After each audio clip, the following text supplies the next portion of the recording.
elle est en place. C'est la poudre. Tiens, on a découpé une femme en morceaux rue de la bienséance à 2 pas du chat. Tiens, on a découpé une femme... I am a feminist. Je vous obsède avec une constance Je ne suis pas conduite qui appelle quand même l'admiration. d'une façon conforme à ce qu'on attend d'une jeune fille d'abord et d'une femme ensuite. I'm sorry that I didn't become the world's first black classic pianist. Des femmes artistes, activistes, inspirantes, politiques, des femmes puissantes. Je crois qu'une femme qui existe dans son temps, à l'intérieur de son temps, n'a pas d'époque, elle Bienvenue marque son époque. dans la Boum. poudre. Je suis Lorraine Bastide et aujourd'hui, je reçois Vandana Shiva. Le discours n'est jamais « nous vous colonisons, nous vous prenons vos terres et vos vies, nous vous exploitons ». C'est « nous venons vous sauver ». C'est ça le discours des colons. Mais la terre n'a pas besoin d'être sauvée. Elle est vivante et elle a besoin qu'on soit ses partenaires, qu'on prenne soin d'elle. Les femmes n'ont pas besoin d'être empouvoirées, elles sont puissantes. Le 21 janvier 2017, j'étais à Washington pour la Women's March. Cela a donné l'épisode La Marche que j'ai posté le 8 mars 2017. C'est là que j'ai enregistré le We are not afraid of Donald Trump du générique. J'arrive pas à croire que ça fait déjà 3 ans. C'était, je pense, l'étincelle, la case départ de la révolution féministe que nous sommes en train de vivre. Et ce jour-là, il y avait 1 demi-million de femmes dans les rues de Washington. Parmi elles, Ashley McGray. Je m'appelle Ashley McRae. Je suis militante de l'association Absentee Shawnee Tribe d'Oklahoma. Je suis aussi membre de la tribu des Oglala Lakota. Je viens de l'État d'Oklahoma, qui est une terre indienne. 39 tribus reconnues y vivent, c'est-à-dire 39 nations souveraines et indépendantes. Même si le gouvernement américain ne reconnaît pas notre souveraineté et continue de perpétuer le fracking et de construire des oléoducs qui traversent les terres sacrées où reposent nos morts. Ils ont déterré mes ancêtres pour construire un pipeline sous le lac Thunderbird. Ce qui est encore très compliqué à intégrer pour le féminisme blanc, c'est l'intersectionnalité. Mais en tant que peuple indigène, nous sommes automatiquement et déjà intersectionnels. Parce que nous devons gérer cette protection de l'environnement, cette violence contre nos hommes et nos femmes, la colonisation, le viol, le meurtre. Regardez autour de nous. Nous sommes toujours cernés par le terrorisme colonial. Nous avons fait face à cette oppression pendant 500 ans. Et quel est le visage de Donald Trump ou de la personne la plus progressiste qui soit? Le fait est que le gouvernement des États-Unis est une force occupante. Ils ont débarqué, ont volé notre terre, tué notre peuple, violé nos femmes, nous ont parqués dans des réserves, nous ont forcés à abandonner nos terres natales et nous ont imposé leur gouvernement. En tant que femme Lakota, en tant que femme Shawnee, je refuse ce gouvernement. Cette rencontre a été déterminante pour moi.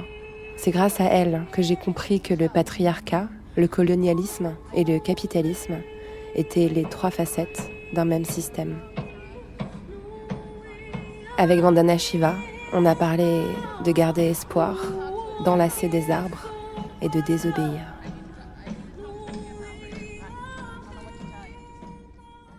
Vandana Shiva, bonjour. Bonjour. C'est un honneur pour moi de vous recevoir dans la poudre. Moi aussi. J'aimerais d'abord vous remercier pour le travail incessant que vous accomplissez en faveur de la justice environnementale et particulièrement pour votre dernier livre, 1%, Reprendre le pouvoir face à la toute-puissance des riches, qui m'a vraiment impressionnée et qui vient de sortir. Il y a notamment un passage qui m'a parlé, c'est « Si on dramatise tout, on n'arrivera à rien ».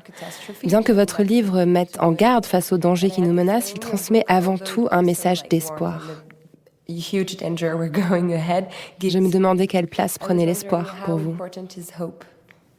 Une place centrale, parce que si on ne cultive pas l'espoir, on ne peut pas changer le système et on ne peut pas dévier du chemin qui nous mène tout droit à l'extinction, donc à la catastrophe. Donc c'est vraiment à travers l'espoir qu'on s'engage sur une autre voie et qu'on lui donne vie à cette autre voie. L'espoir, c'est l'espace qui permet aux alternatives de se déployer. Quand même, dans votre livre, vous avancez des chiffres qui font vraiment peur. Vous dites par exemple qu'il ne nous reste que 12 ans avant que l'extinction de masse ne devienne irréversible. C'est pas très porteur d'espoir, c'est même terrifiant. Ça donne envie de se mettre dans un coin pour pleurer. Je pense que le fait de regarder les dangers en face, ce chiffre de 12 ans par exemple, a été avancé par le groupe d'experts intergouvernemental sur l'évolution du climat.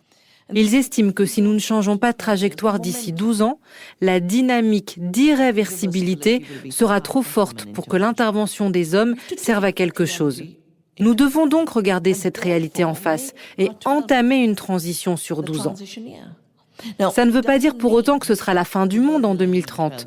Ça veut dire que ces 12 années constituent l'espace qu'il nous reste pour cultiver le champ des possibles. Et ça ne veut pas dire non plus qu'il faut s'affoler, parce que plus on s'affole, plus on est enclin à faire des erreurs. Donc il faut absolument que nous prenions conscience que nous ne faisons qu'un avec la Terre, et que c'est sur cette Terre que nous devons régénérer l'espoir et le cultiver. Ensuite, il faut que nous incarnions cet espoir à travers la façon dont nous cultivons la terre, dont nous nous nourrissons, dont nous nous habillons et également à travers les liens que nous entretenons les uns avec les autres. C'est cette culture de l'espoir qui permet d'opérer la transition. J'ai travaillé à la mise en place d'alternatives écologiques et je peux vous dire qu'en l'espace de 2 ans, la réalité change. Au bout de 3 ans, les communautés changent de façon de penser et adoptent d'autres valeurs. S'il y a bien une chose dont il faut se débarrasser à l'heure actuelle, c'est du fatalisme. Le fatalisme à l'égard de ce 1% de la population qui prend les commandes de nos vies au moyen de discours mensongers sur la technologie et le fatalisme qui nous convainc que nous courons à la catastrophe et que tout ne peut faire qu'empirer. Les choses changent. C'est la magnifique leçon qu'on apprend quand on observe la Terre. Et ce qu'on apprend aussi, ce que moi j'ai appris en travaillant avec les semences, c'est que quand vous plantez une graine pour obtenir une culture, pendant 8 mois, la graine reste tranquillement sous terre. C'est une période de latence. Ce n'est pas une période morte. Elle attend juste le moment propice en termes de soleil, d'humidité, d'eau et de fertilité du sol. J'ai sauvé des graines que des femmes gardaient chez elles depuis 40 ans et qui se sont parfaitement épanouies.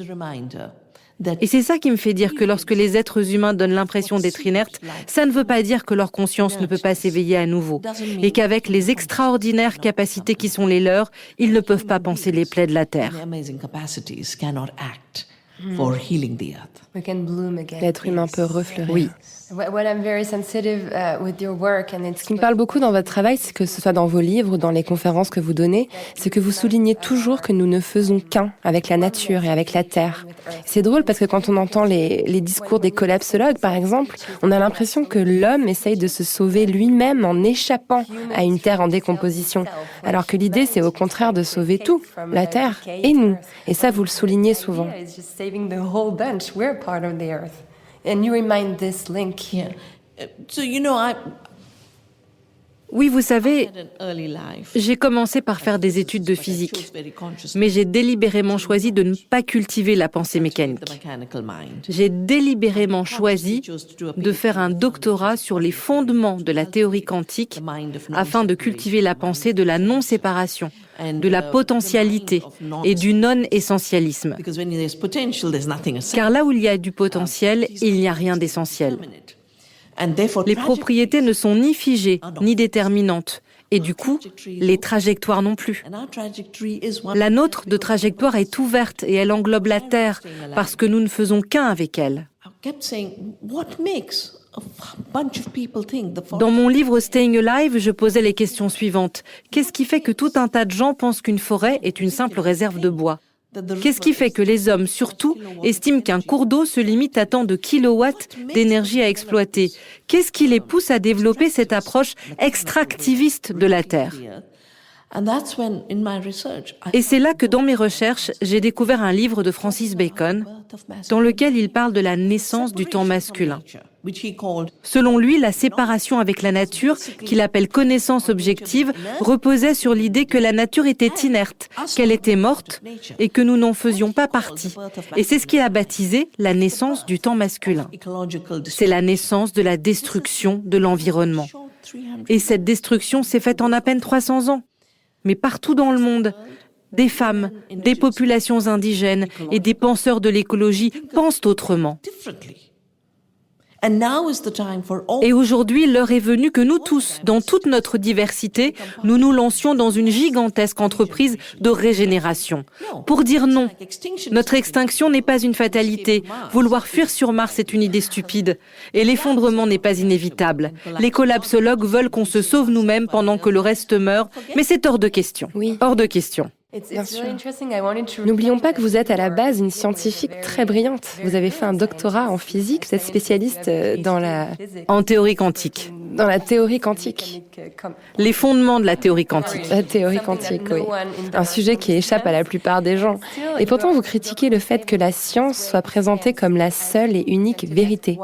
Pour vous, ça n'est pas ça, la connaissance. Je pense que c'est vraiment difficile pour nous autres occidentaux de se défaire de l'idée que la science est la vérité. Vous amenez l'idée de façon très subtile.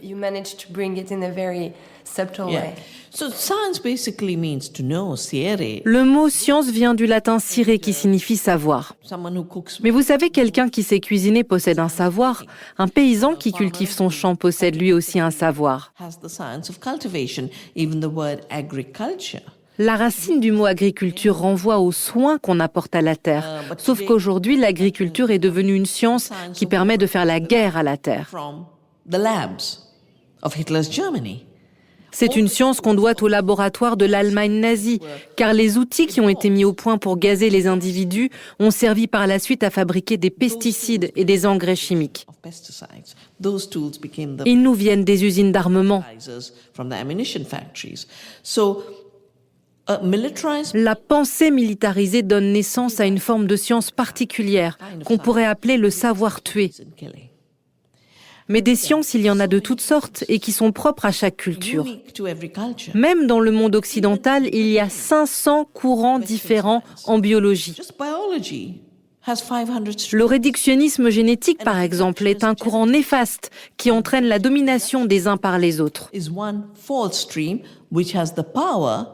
J'ai expliqué dans mon livre sur la biopiraterie comment des personnes qui travaillent dans des laboratoires de recherche du Troisième Reich ont ensuite migré aux États-Unis et ont poursuivi les programmes de recherche sur l'eugénisme.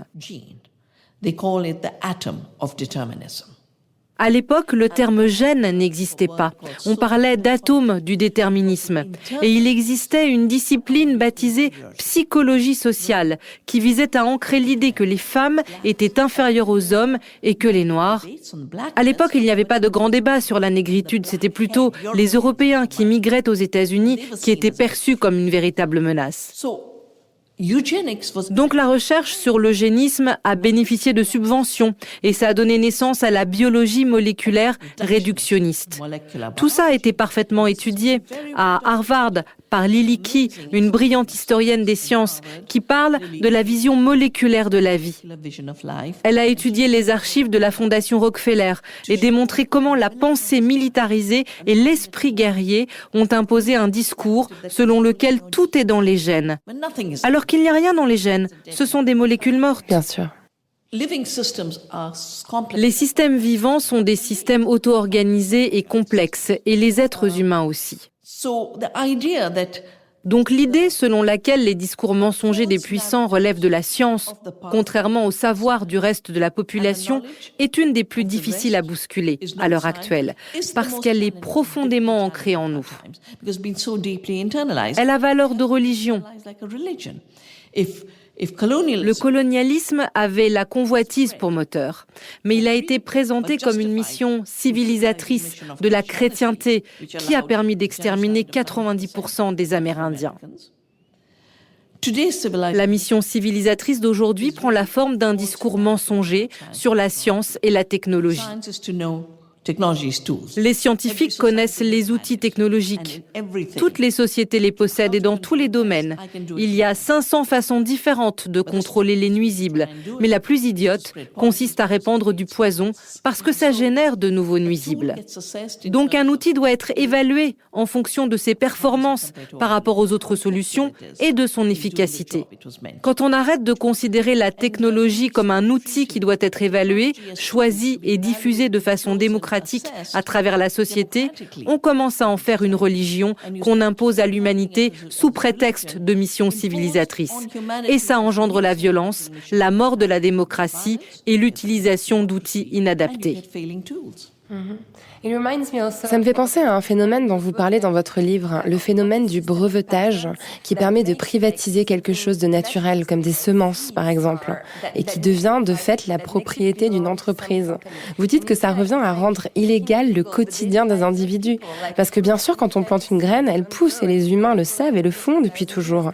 Mais un laboratoire qui étudie la semence en question et qui en décrit le génome, d'un seul coup se croit autorisé à se l'approprier et à en tirer de l'argent. C'est la colonisation de la nature. C'est exactement ça. C'est pour ça que je parle du brevetage des semences et du vivant comme de la découverte de l'Amérique bis. Et que je considère Bill Gates comme le Christophe Colomb des temps modernes, parce qu'il essaie de faire la même chose que lui via le génie génétique et du brevetage numérique. Pourquoi est-ce si grave ? Parce que les semences, comme n'importe quel système vivant composé de cellules, sont autopoïétiques, c'est-à-dire qu'elles s'organisent toutes seules. Si j'ajoute un nouveau gène à l'une d'elles, je ne l'ai pas pour autant fabriqué. Les générations suivantes de la semence en question continueront à se fabriquer elles-mêmes, à ceci près qu'elles se fabriqueront avec un gène BT toxique ou un gène de résistance à un herbicide. Et comme ce sont des gènes toxiques, nous devons les considérer comme une forme de pollution dans l'évaluation des systèmes vivants. Parce que tout ce qui n'appartient pas à un écosystème ou à un organisme et qui est nuisible doit être considéré comme une pollution. Mais eux, ils essaient de nous faire croire qu'ils ont inventé la semence. J'ai écrit un livre, The Violence of the Green Revolution, sur l'impact désastreux des produits chimiques utilisés lors de la Révolution verte dans l'État du Pendjab. Par la suite, j'ai été invitée à une conférence à Genève et à une autre à Bogève, en France, en 1987, où des représentants de l'industrie chimique ont commencé à se faire passer pour les inventeurs des semences. Je leur ai dit, mais vous dites n'importe quoi. Vous n'inventez pas les semences, vous ne pouvez pas vous les approprier. Et si je dois passer le restant de mes jours à vous empêcher de les breveter et à permettre aux paysans d'utiliser les leurs en toute liberté, je le ferai. Et en revenant en Inde, je me suis lancée dans la conservation des semences. Ça a commencé comme ça. Oui, j'ai arrêté de travailler sur les barrages et sur les forêts parce qu'il y avait désormais des jeunes engagés dans les deux causes. Alors que personne à l'époque ne se préoccupait des brevets, des semences, des OGM ni des accords de libre-échange. Avec le recul, je me dis, j'ai démarré en voulant juste défendre la liberté des paysans et aujourd'hui, on en est à 140 banques de semences communautaires. Et c'est grâce à certaines d'entre elles que des paysans s'en sont sortis après le passage de cyclones, parce que nous avons des semences tolérantes aux inondations et au sel. N'en déplaise à Bill Gates qui dit que c'est lui qui les a inventées. Nous avons aussi des semences tolérantes à la sécheresse et avec le manque d'eau, autre conséquence de l'agro-industrie qui ne fait que s'aggraver, elles nous sont de plus en plus précieuses, car elles résistent aux épisodes de sécheresse extrême. J'ai aussi travaillé avec les pouvoirs publics et nous avons réussi à faire adopter une loi qui établit que les semences ne sont pas une invention et qu'elles ne peuvent donc pas être brevetées. Monsanto a d'ailleurs touché des royalties auxquelles il n'avait pas le droit en Inde en trompant les populations à ce sujet. Mais ce n'est qu'aujourd'hui que ça sort et les gens sont là. Ah oui, vous nous l'aviez dit, mais on pensait qu'ils avaient un brevet. Et moi, mais ils ne peuvent pas avoir de brevet. Et le plus important pour moi, tout au fond de moi, c'est de tenir tête à ces nouveaux Christophe Colomb qui essaient de se faire les inventeurs de la vie. Ma petite contribution à moi à la vie sur Terre, à la biodiversité, aux semences et aux droits des paysans, à les conserver et à les échanger. Un droit qui est aussi un devoir, c'est d'empêcher la naturalisation de la cosmologie héritée du patriarcat.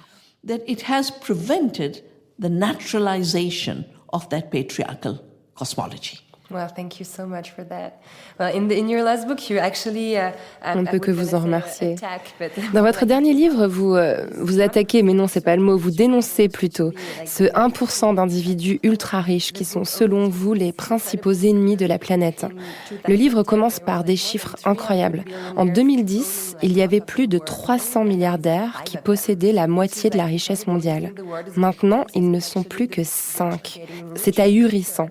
Vous estimez que le monde monde est en crise parce que ces riches ne font que s'enrichir à un rythme affolant. Et vous soulignez aussi le discours humaniste qui est le leur. Ils font croire aux gens qu'ils sont en train de sauver le monde alors que leurs actions servent en réalité à payer moins d'impôts et à breveter toutes sortes de choses. Ma question c'est, pourquoi êtes-vous la seule à dire tout ça? Pourquoi personne d'autre? C'est tellement révoltant. Et pourtant, tout le monde semble croire à leur discours.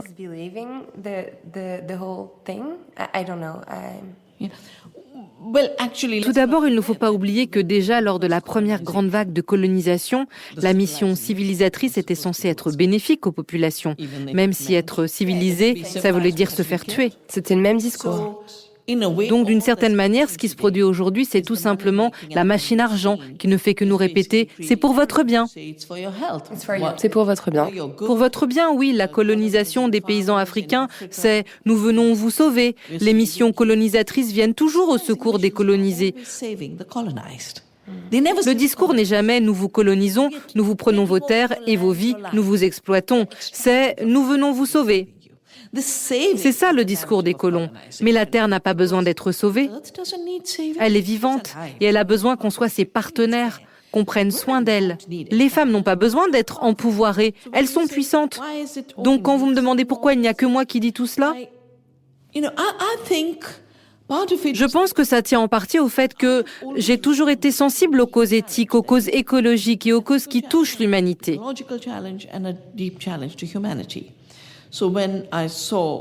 Donc, quand j'ai observé la destruction des forêts, j'ai eu envie d'y consacrer ma vie. Et quand j'ai observé le brevetage des semences, j'ai eu envie de les protéger. Et c'est là que j'ai touché du doigt cette nouvelle colonisation. Quand j'ai écrit 1%, c'était Bill Gates qui en dirigeait la phase la plus récente. De 1995 à 2015, ça a été Monsanto. Mais aujourd'hui, c'est Bill Gates. Et je pense aussi que ma formation de scientifique m'aide à décoder les mensonges qui nous sont livrés au nom de la science. Oui. Le terme science ne m'intimide pas parce que j'ai l'état d'esprit d'une scientifique. Et cet état d'esprit s'éveille même encore plus quand on nous sert des mensonges au nom de la science parce que c'est un domaine qui m'est extrêmement cher. L'autre chose, c'est que j'ai passé ma vie à défendre la vérité et à défendre la liberté des femmes et celle de la nature. Et quel que soit le pouvoir qu'une personne puisse avoir, si ce pouvoir repose sur des bases malhonnêtes, violentes ou injustes, je me sens le devoir de rétablir la vérité.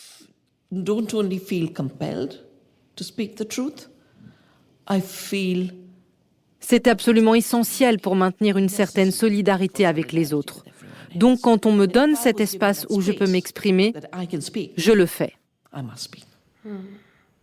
Vous avez été l'une des premières penseuses de l'écoféminisme et ce que vous venez d'expliquer fait parfaitement sens. La colonisation, le capitalisme et le patriarcat sont des termes différents qui renvoient en fait à la même réalité.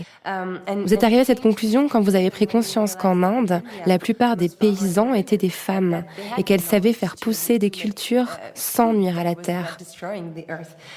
Ma question est peut-être un peu naïve, mais c'est ce que se demandent les gens quand on parle d'écoféminisme. Les femmes sont-elles davantage en mesure de sauver la Terre que les hommes? I think womanly ways of caring that have stayed conserved. Les façons de faire propres aux femmes ont perduré dans la culture du fait de la division du travail, parce que le patriarcat les a cantonnées dans des tâches qu'ils ne considéraient pas comme du travail à proprement parler et qui n'étaient pas source de profit. Or, il s'agissait de tout ce qui touchait à la vie. Donc je ne pense pas que seules les femmes aient cette capacité. Je pense que c'est un potentiel que tout le monde a. Mais je pense que ce potentiel a cessé d'être entretenu chez les hommes parce que la construction du genre est un processus culturel et politique.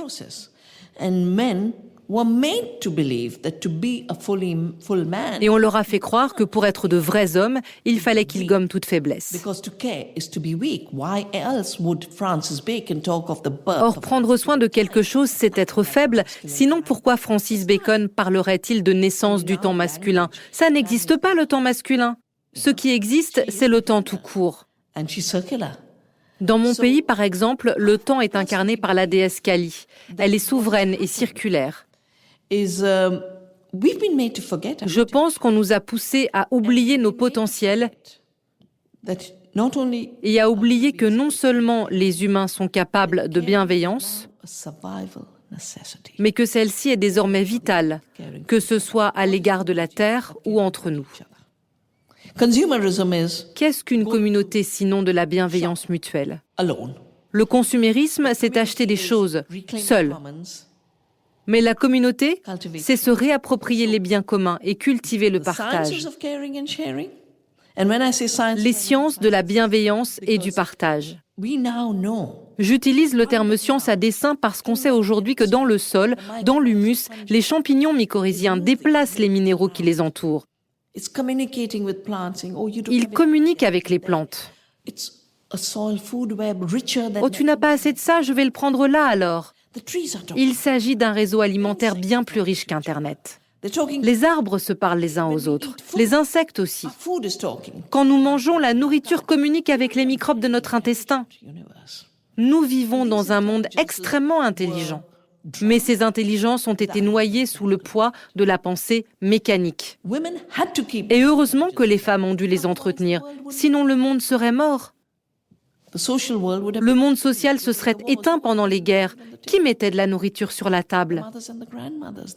Les mères et les grands-mères. Il n'y avait rien à manger, mais avec 3 fois rien, elles préparaient quelque chose. Et comme c'est elles qui ont entretenu cette culture, ces valeurs, ce savoir et cette intelligence, c'est elles qui doivent guider la transition qui s'impose à nous durant les 12 prochaines années. Mais elles ne seront pas seules à le faire. Les plus jeunes commencent à jouer un certain rôle eux aussi. Et beaucoup de jeunes hommes viennent me voir pour comprendre pourquoi, pour dépasser l'éco-apartheid, il faut commencer par dépasser le patriarcat ainsi que notre séparation avec la nature. Et je leur réponds la même chose concernant le racisme, car comme vous l'avez dit, toutes ces oppressions forment un continuum, étant donné que nous sommes interconnectés. Personne n'est opprimé séparément. Le 1% opprime tout le monde. Les ultra-riches menacent la nature. C'est pourquoi l'écologie est aujourd'hui une urgence. Et ils menacent les femmes, ce qui se traduit par un nombre affolant de féminicides. Et ils ne se contentent pas d'exterminer les femmes, ils redoutent également leur mode de pensée, parce qu'il repose sur la bienveillance. Les femmes disent « nous pouvons être libres », or ils ont peur de la liberté. Elles disent « nous pouvons être vivantes », or ils ont peur de la vie. La guerre d'aujourd'hui, c'est ce que j'ai voulu démontrer dans mon livre, est une guerre d'extermination, une guerre contre la vie.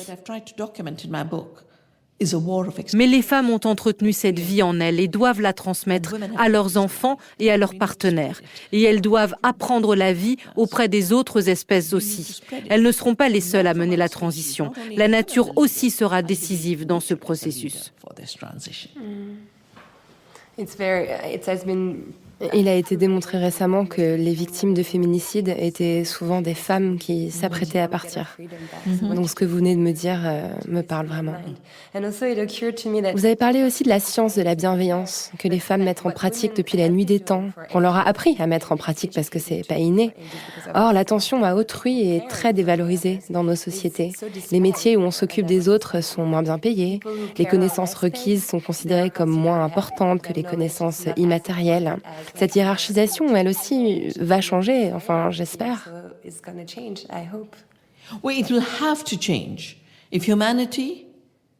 Il faudra qu'elle change. Si on veut que l'humanité survive, il faudra dépasser la croyance selon laquelle les femmes n'assurent que des fonctions corporelles bêtes et méchantes, qu'elles ne sont que des machines destinées à la reproduction. Des recherches récentes ont montré qu'à travers l'attention apportée à l'enfant, une très grande quantité de savoir lui est transmise avant même qu'il ne sache parler.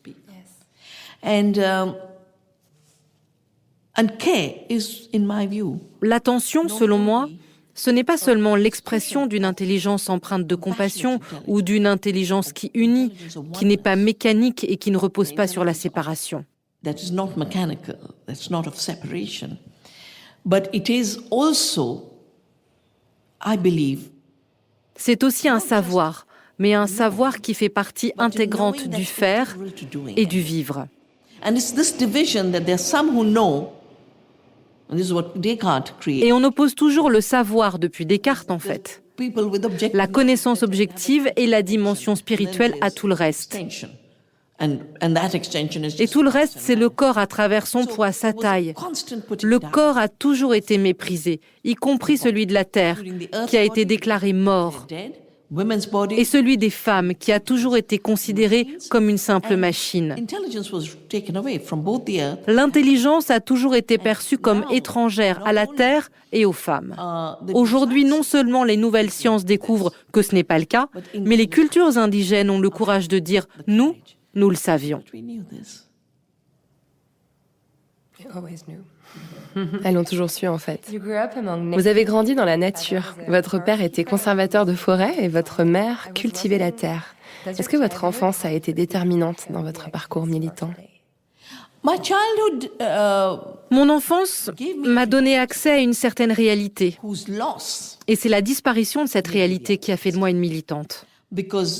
J'ai décidé de m'engager le jour où j'ai constaté qu'une forêt où je voulais aller avait disparu. C'était juste avant mon départ pour le Canada où j'ai fait mon doctorat. Je voulais emporter un peu de terre himalayenne avec moi, mais la forêt avait disparu et la rivière n'était plus qu'un malheureux filet d'eau. Je me suis alors adressée aux villageois et c'est là qu'ils m'ont parlé du mouvement Chipko, qui consistait à prendre un arbre dans ses bras. Et là, j'ai dit, à chaque vacances, je reviendrai donner un coup de main au mouvement. Et depuis, je n'ai plus cessé de militer. Ce mouvement était constitué surtout de femmes, non? 100%. Exclusivement de femmes incroyables. Vraiment, j'ai tellement appris auprès d'elles. Je dis toujours que je suis allée à l'université de Western Ontario pour faire un doctorat intitulé « Non-localité et variables cachées dans la théorie quantique », mais que c'est l'université de Chipko qui m'a appris tout ce que je sais en matière de biodiversité, d'écologie, de forêt et de connaissance des femmes. Et aussi du militantisme. Oui. Vous décrivez la façon dont elles ont fait rempart de leur Exactement. corps pour empêcher la destruction des forêts.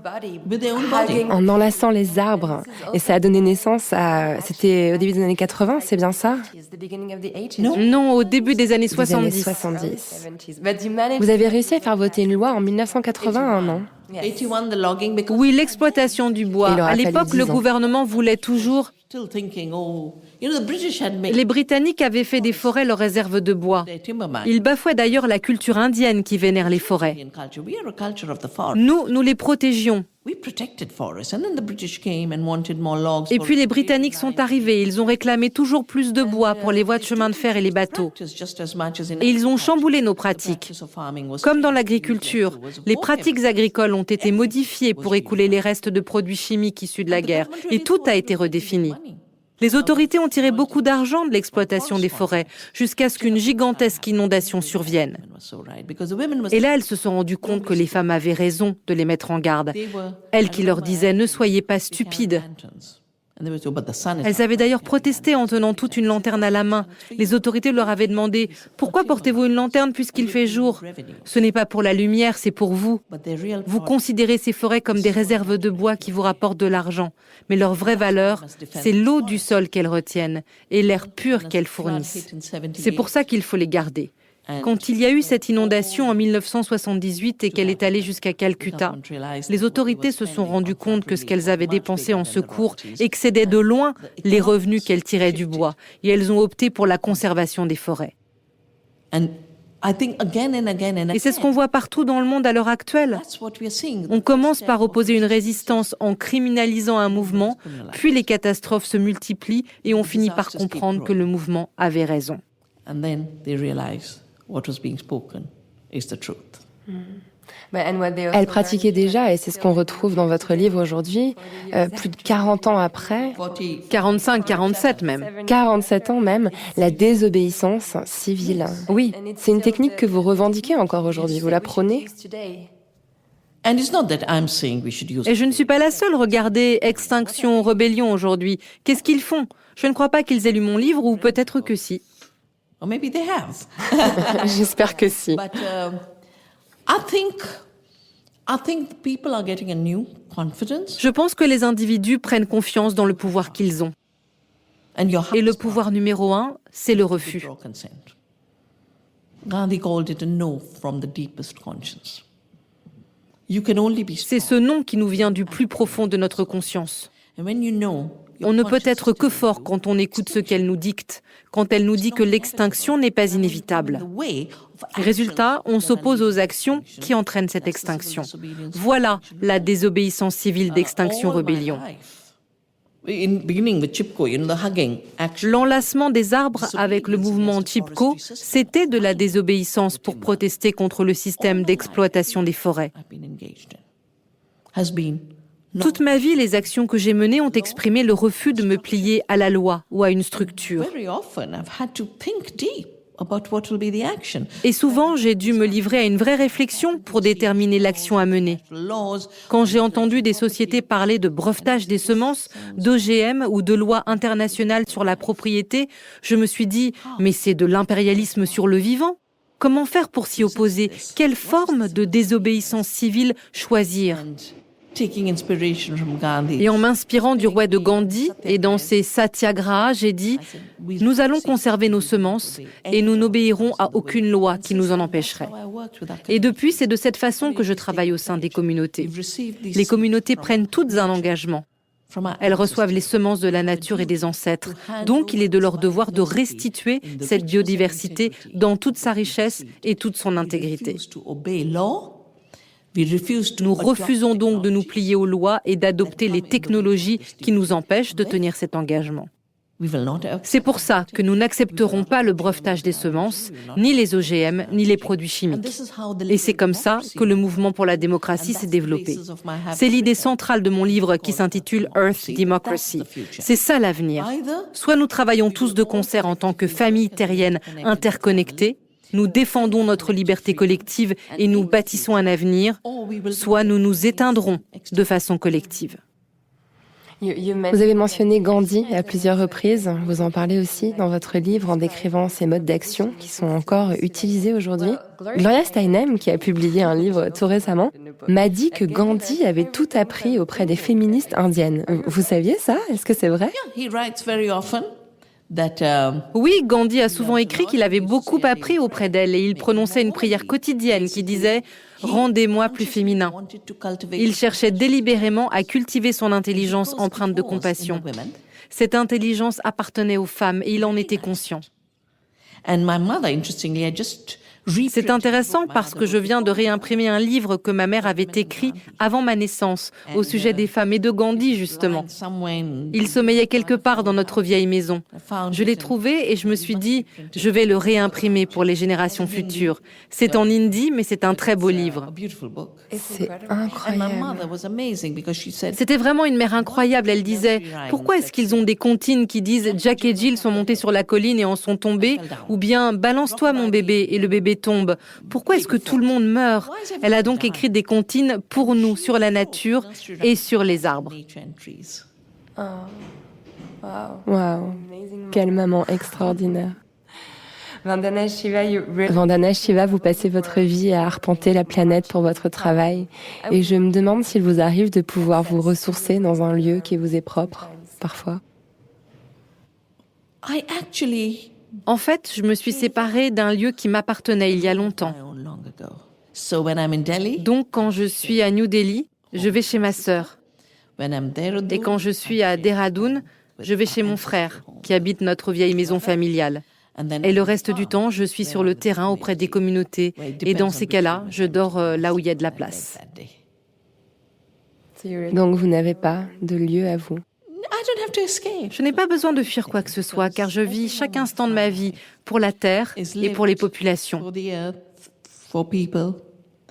Et donc, il n'y a rien en moi qui me dise là, je dois m'échapper. Parce que l'engagement, pour moi, est un épanouissement. Et on n'a pas besoin de fuir les relations avec les gens. Si je vous dis la poudre, ça vous fait penser à quoi? C'est le nom du podcast. À quoi ça vous fait penser? Alors là, comme ça me fait penser à Johnson & Johnson et à leur talc pour bébé qui contient de l'amiante.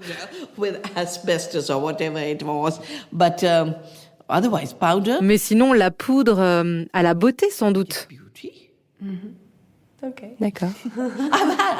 Je n'en ai pas utilisé beaucoup dans ma vie. C'est une question que je pose à toutes mes invitées et c'est drôle de voir à quel point chacun pense. Pourquoi avez-vous choisi ce nom? Pour ses multiples sens, ça peut être quelque chose de très léger, de beau, mais ça peut aussi évoquer la guerre ou la poudre à canon. Je pense que les femmes ont ces deux côtés en elles et bien d'autres encore. C'est un mot qui évoque la diversité.